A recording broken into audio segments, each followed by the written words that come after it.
Hey, this is Tom Seymour with VHS Massacre Radio.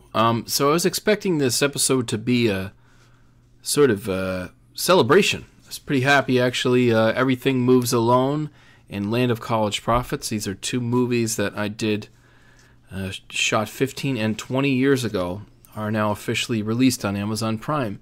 This is a big deal for me, probably not too many other people. Mike Oransky directed it with me and Phil Garrett. And these are two of my old friends, and they've gone on to great things.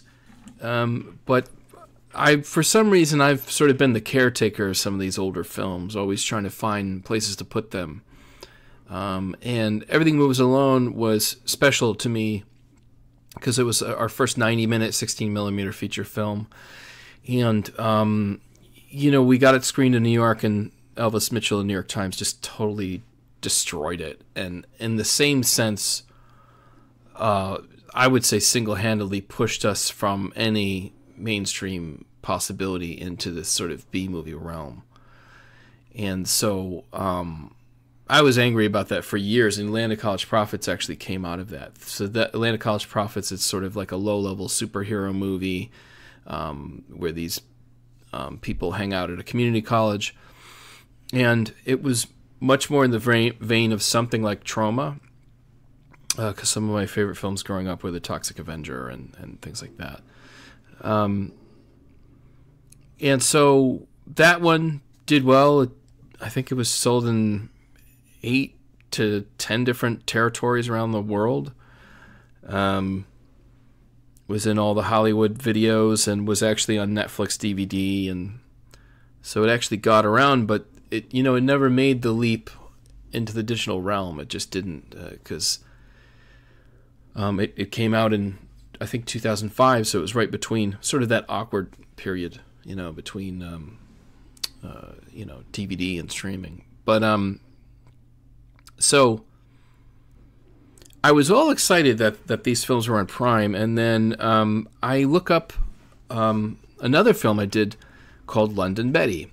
London Betty had Daniel von Bargen's last performance, who was in Seinfeld as Costanza's boss, and it also had Clint Howard narrating. And I was particularly proud of that film.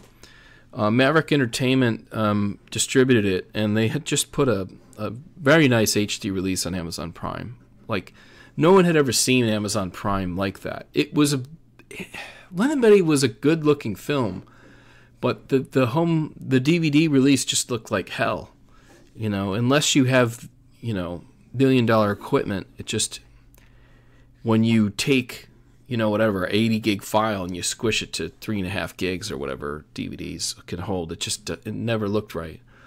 And so I was looking up that because it occurred to me, I had sort of nicknamed these three films the Backyard Trilogy.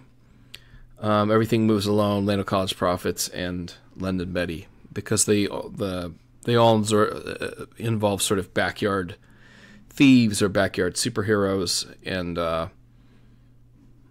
so I was psyched that I'd have my trilogy. One of my first trilogies would be on Prime, and so I look and London Betty's not there, and so I email the distributor. I say, what's the deal? Did London Betty get yanked? And he sends me this email. It's actually from Amazon Prime. So it says, we found that the following title contains content that doesn't meet with our customer content quality expectations. In result, they have been removed. We will not be accepting resubmission from the impacted titles. So basically, they just yanked it, and they said you can't resubmit.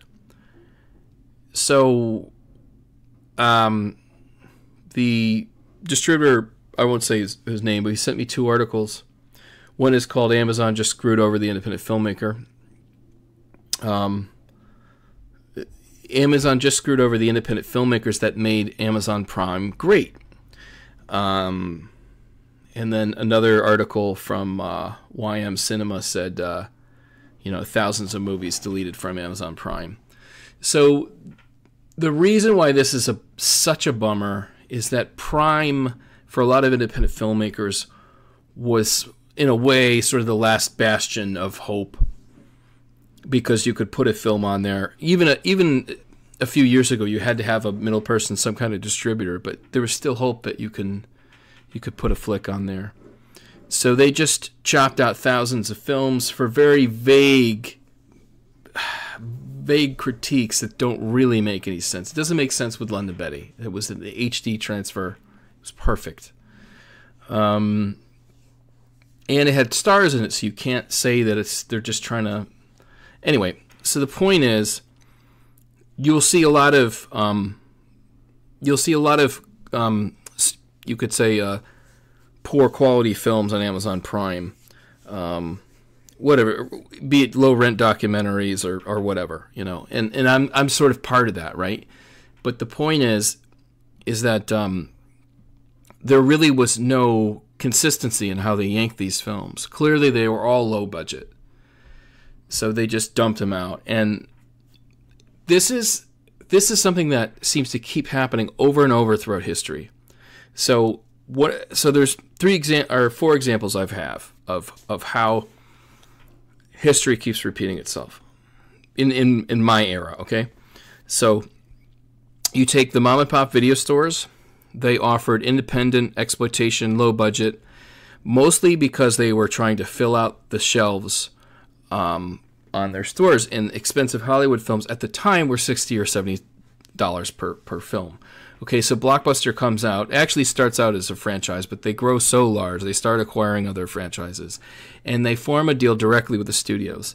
So at some point, Blockbuster essentially becomes the studios. They buy part of American Pictures. They have these... They're an arm of the studios. And at that point, they pay $0 for their new releases, and they split revenue directly with the studios. That's why you had like 30 copies of like Armageddon on the wall, right? So now a mom and pop can't compete with that because they're still paying $60, $70 a tape. So what happens then? Well, this company called Rent Track comes out. Rent Track tries to be a middleman to do that revenue split. I say, look, we'll put them on the shelves. We're going to take half the money. But then they also have to buy the films themselves from the studio. So by the time the pie gets divided up, it actually became more of a mechanism to kill mom and pop video stores than it was to help them. So, and my brother Bruce will tell you all about this. It's literally many, if you weren't very careful, they were the reason that, Rent Track did not help mom and pop video stores. So that being said, this was a economic censorship of independent and low budget films. Why? Because Blockbuster only took family content. So they only took family content, they killed the mom and pop video stores, and then people lost access to all those films that maybe they had seen at a drive-in and then disappeared for years. So until VHS and DVD became cheap enough for sell-through, where it was like $20 a pop, people just lost access to all those films. So that's the first form of censorship. A second form of censorship is Netflix, and this is very common. Netflix was built on the back of independent content. Places like Troma had a catalog. Troma Studios had a catalog of 700 or 800 films. They said, come along with us. We'll take care of you when we grow. I had at least 3 or 4 films on Netflix. They really were built on the backs of independent filmmakers. And when they got too big, they did the same thing. They kicked all the indies out. They didn't work. They didn't treat independent films fair. So like offers we got on some of our films, like they'd take 3 of our films and give us like a few $1,000s, for like a 7-year contract. Just really, or maybe it was a 5-year contract. But anyway, the deals were really horrible. But we still had Amazon, right? So, but before I get to that, YouTube was a revenue stream. I got into YouTube very early. I worked with Black 20. We got a couple Emmy nominations, and we even had clips on the Tonight Show, G4 TV. So we really did get out there. And we came in before the revenue split happened. and sort of just on the end of it. So we saw how you could make a little cash on YouTube. Well, that went on for a while. It got more democratized, and the cash the cash flow for a lot of people died down. You still have those huge tentpole personalities, but so anyway, what happens recently? Well, I think it was 6 months ago, YouTube essentially said, if you don't have 1,000 subscribers, fuck you, you're out. So your partnership agreement was cut, just chopped, so you no longer could make money off your station. Given maybe you're only making $500 a year, but maybe that added up. Maybe that paid for maybe you had a podcast on the side. Maybe that was paying for your URL, So YouTube, again, closes the door on a lot of the small guys, Still leaves the door open to the larger guys, right? So now what happens with Amazon Prime? Same thing. They're built on the backs, the Prime at least. They didn't have very good content early on. If you remember Prime, they were not on par with Netflix per se. Now they kind of are. They have some strong series. I was very pro Prime, very proud of it. When VHS Massacre came out, it was on Prime. I was so proud. I thought it was awesome. I was doubly proud. So I was happy to be working with Trauma. I'd done the Monster Kill series for them, VHS Massacre. Now I'm working on the second VHS Massacre. It was awesome. And so 2 weeks ago, they basically just cut the throats of a lot of their independent film content. And it's really horrible. Like the reasons that they're giving are vague. We can't see any data on it. There's no rule. Like it could literally be, and if it's a matter of someone complaining, quality issue, they could literally be complaining because they don't like the movie, they don't like the subject matter. So they're just going to use the mechanism for complaining about the actual play quality of the streaming to just destroy a filmmaker or whatever means they use. It wasn't based on rating systems. My films are not rated that bad. I mean, some are not, great, but there's plenty of stuff that's like 1 or 2 stars on Prime that they don't, no one's yanked. So it doesn't really make any sense. So what I'll say is that's a bummer. This is going to go in the new documentary. This is crazy. And the thing is, now independent filmmakers need a new venue. Like, we need a new home, like a home where the revenue generated, we're going to see a reasonable split of.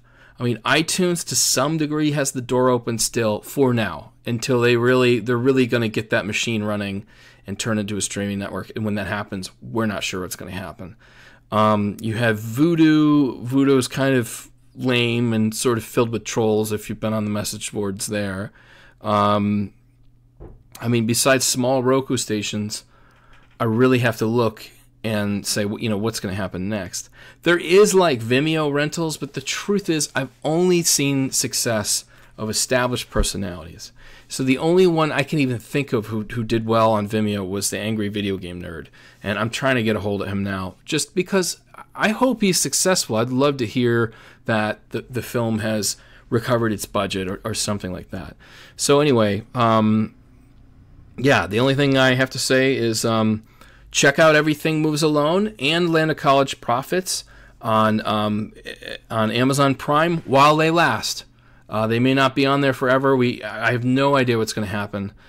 Thanks for watching. Hopefully I'm going to have a Lloyd Kaufman interview in the next few weeks. I'm trying to finish off interviews for VHS Massacre 2, and I'll let you know how that goes. Trauma forever.